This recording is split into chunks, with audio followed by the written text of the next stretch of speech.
এই দেখো শাক কুচিয়ে রেখেছে, দেখো এগুলো থালকুল পাতা বেছে রেখেছে। আর এগুলো দেখো মূলো শাক এত বড় করে কাটে, এই দেখো কেটে রেখেছে। আবার এগুলো আমি কুচাবো, কুচিয়ে তারপরে আর এদিকে এই দেখো পালং শাক রেখেছে। তো এগুলো সব করে রেখেছে। তো যাই হোক, মানে আমার অনেকটা কাজ এগিয়ে রেখেছে। তো চলো, আর এইদিকে ধনেপাতা আছে।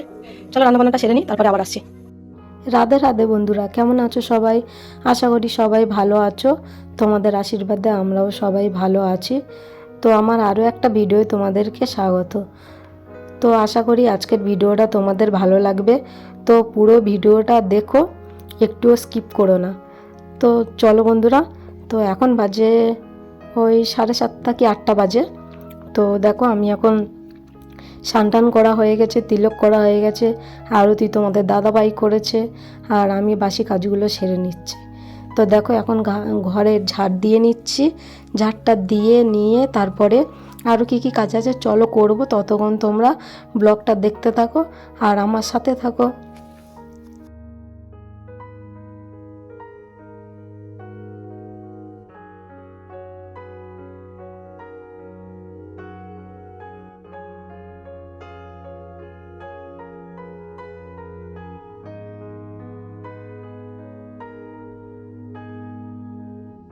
তারপরে ঝাড় দিয়ে চলে এসেছি দেখো বাসন মাজতে। তো বাসনগুলো মেজে নিয়ে তারপরে আরও চলো আরও কী কী করব সেগুলো দেখি। তো চলো বাসনগুলো এখন মেজে নিই। তো মাজা হয়ে গেছে প্রায়। তো চলো এখন ভালো করে ধুয়ে নিই। ধুয়ে নিয়ে তারপরে আমার না প্রচণ্ড ঠান্ডা লেগে গেছে, তো শ্বাসকষ্ট হচ্ছে। তারপরে আর কি বলবো, আরও মানে এত পরিমাণে ঠান্ডা লেগে গেছে আমার, একটু যদি আবহাওয়া চেঞ্জ হবে মানে আমার ঠান্ডা লেগে যায়।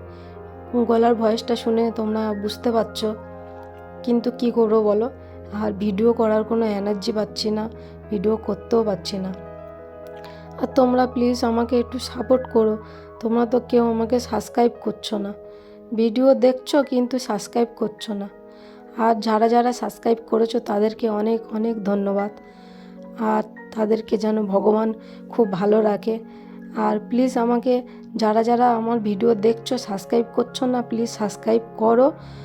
আর আর আমি অনেক কষ্ট করে ভিডিওটা করছি। ভয়েস দেখো, গলাটা ভয়েসটা শুনে তোমরা বুঝতে পারছো গলার ভয়েসের অবস্থাটা কি। তাও আমি করছি। আর দেখো ভিডিও যদি না ডেলি ছাড়ি তো দেখছি তোমরা একদিন যদি না ছাড়ি কি দুদিন যদি না ছাড়ি তোমরা কেউ আর তার পরের দিন ছাড়লে আর কেউ দেখছো না। তো সেই জন্য অনেক ডাউন হয়ে যাচ্ছে। আমার তো নতুন চ্যানেল, তো আমি চাই যে চ্যানেলটা একটু বড় হোক। তো বন্ধুরা, সব কাজ সারা হয়ে গেছে, এখন আমি চলে এসেছি রান্নাবান্না করতে। এই দেখো ভাত বসিয়ে দিয়েছি। তো চলো আমি রান্নাবান্নাটা সেরে নিই। আর দেখো তোমাদের দাদাভাই শাকগুলো কীরকম কুচিয়ে রেখেছে। তো চলো আমি আবার সেগুলো কুচবো, ততক্ষণ তোমরা দেখতে থাকো আর আমার সাথে থাকো। এই দেখো শাক কুচিয়ে রেখেছে, দেখো এগুলো থালকুল পাতা বেছে রেখেছে।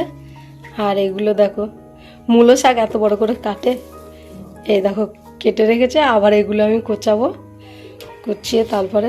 আর এদিকে এই দেখো পালং শাক রেখেছে। তো এগুলো সব করে রেখেছে। তো যাই হোক, মানে আমার অনেকটা কাজ এগিয়ে রেখেছে।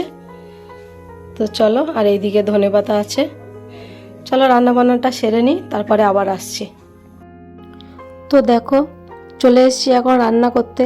তোমাদের দাদাভাই যে শাকগুলো কেটে রেখেছিল বড় বড় করে, আবার ওগুলো কাটা হয়ে গেছে। ফের আবার কি করে কাটি বলো, তাও এরকমভাবে কেটেছি ধীরে ধীরে। তো চলো মূলো শাকটা ভাজা করে নিই। তো দেখো ভাজা হয়ে গেছে, আমি এখন নামিয়ে নেব। তো কড়াই থেকে নামিয়ে নেব, ভাজা হয়ে গেছে। তো এই বছরের প্রথম মূলো শাক ভাজা খেলাম, তো খুব ভালো লাগলো। আমার এমনি মূলো শাক ভাজা খেতে খুব ভালো লাগে। তো দেখো তারপরে দেখো আমি এই যে কড়াইতে তেল দিয়ে দিচ্ছি। এখন 5 ফোড়ন দিয়ে দিলাম, তেজপাতা 5 ফোড়ন। এখন আরও একটা শাক দিয়ে চচ্চড়ি হবে। আর এখন শিমটা দেখো একটু ভাজা ভাজা করে নিলাম, নিয়ে এতে বেশি করে টমেটো দিয়ে লঙ্কা হলুদ কাঁচা লঙ্কা সব কিছু দিয়ে লবণ দিয়ে টমেটোটা বেশি করে দিয়ে একটু গায়ে গায়ে পুরো মাখা মাখা মতো করলে না খুব সুন্দর লাগে খেতে। তো তোমরা একদিন এইভাবে বানিয়ে খেয়ে দেখো। শিম তো সবাই ভাজা, তারপরে চচ্চড়ি এসব করে তো খায়, তো এরকমভাবে খেয়ে দেখো, খুব সুন্দর লাগবে। তারপরে সর্ষে বাটা দিয়ে পোস্ত দিয়ে করে তো খায়, কিন্তু আমি বেশিরভাগটা এরকমই খাই, আমার খুব ভালো লাগে। তো এখন জল দিয়ে দিলাম, কষিয়ে নিলে চারটে কাঁচা লঙ্কা দিলাম, দিয়ে তারপরে জল দিয়ে দিলাম। এখন ঢাকা দিয়ে দেব। তো ঢাকা দিয়ে দিলাম, তারপরে দেখো এরকমই হয়েছে। একটু ভাজা মশলা ছড়িয়ে দেব, দিয়ে ওটাকে আর একটু ফুটিয়ে নামিয়ে নেব। তো চলো, তারপরে চচ্চড়িটা বাকি আছে পালং শাকের। তো আজকের শুধু শাক, তোর মধ্যে একটু ধনেপাতা ছড়িয়ে দিলাম। আজকের পালং শাক আর মূলো শাক আর এটা, তো ফের আবার আছে থালকুল পাতা। তো সেই জন্যে দেখো আজকে সব শাকের ওপরে হচ্ছে। তো চলো, আবার কড়াইতে তেল দিলাম, তেজপাতা, পাঁচফোড়ন। আর আমার তেজপাতা পাঁচফোড়ন না দিলে যেন আমার কোনো তরকারিটাই ভালো লাগে না। তারপরে একটু দেখো বড়ি দিয়ে দিলাম, একটু ভাজাভাজি করে নিয়ে তারপরে দেখো ওর মধ্যে টমেটো আদা দিয়ে দিলাম।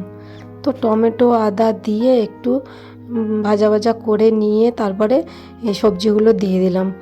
এই দেখো পালং শাক, মূলো, শিম, বেগুন, তারপরে আলু, তো এগুলো আর পালং শাক, তো এগুলো দিয়ে আর সব কিছু লবণ, হলুদ, লঙ্কার গুঁড়ো সব কিছু দিয়ে এখন ভালো করে কষিয়ে নিচ্ছি। আবার বিনস ওর মধ্যে আছে, তো সব কিছু কষিয়ে নিয়ে তারপরে ঢাকা দিয়ে দিলাম। তো ঢাকা দিয়ে দিলাম, তারপরে চলো এখন ঢাকা খুলে দেখি চচ্চড়ি তো প্রায় হয়ে গেছে।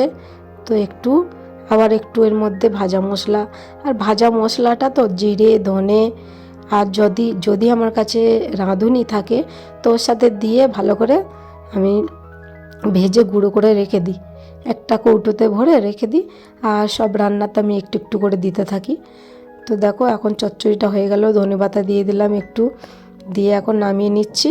তো রান্না রেডি। তো এখন চলে এসেছি গ্যাস ওভেনটা পরিষ্কার করতে। তো গ্যাস ওভেনটা পরিষ্কার করে নিয়ে তারপরে ওদিকে তোমাদের দাদাভাইকে বলেছি আমি ভোগ লাগিয়ে দিতে।